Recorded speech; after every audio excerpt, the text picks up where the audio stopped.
My name is Amadei. My name is Anna Nguyen. Mario Gamolin. Hello, I'm Veronica. My name is Karri Koivula. Ja sam Martina Tomljanović. And I come from Faculty of Commercial and Business Studies from Celje, from Slovenia. I live in Vasa, Finland. I'm also from Slovenia. And I come from Finland. Studiram u Zagrebu na VERNu već 4 godine, dakle 5 godina. Druga godina diplomskog studija održivog razvoja turizma.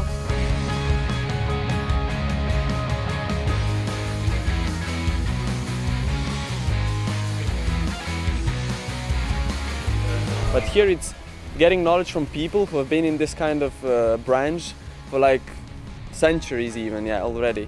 Mislim da je najveća prednost što su svi studenti tu, pogotovo studenti koji su došli iz Finske. Mislim da oni to čak i više nego mi osjete. A za njih koji žive toliko sjeverno gore je to nešto bilo u potpunosti fascinantno.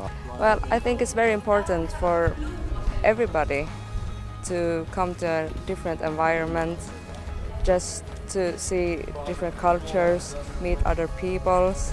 For me, it's really educating to be in front of a lot of people and present your ideas and stuff. I think this opened my eyes in a way that there are different people and different lifestyles. Sam studentica održivog razvoja, za mene je ovo samo dodatak na već stečeno znanje, plus praksa koju smatram neizmjerno važnom u obrazovanju. At the moment when I stepped into the island of Vis, I was surprised by the beauty of the island and about how people are nice here and how well we were accepted from the school of VERN.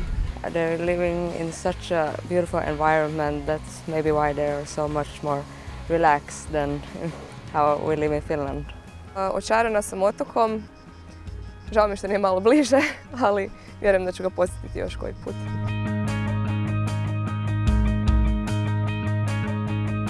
Mislim da je za nas to jedna velika pouka, da vidimo kako ljudi tu rade i da smo to sve u biti vidjeli u praksi. Znači to nije sve nekako bilo u teoriji, samo to je sve bilo i u praksi, dobro izvedeno. I mislim da je to najveći benefit cijele ove ljetne škole. We get loads of knowledge, loads of interesting people to talk with, and I think that this will help me like in my future life and experiences and all that.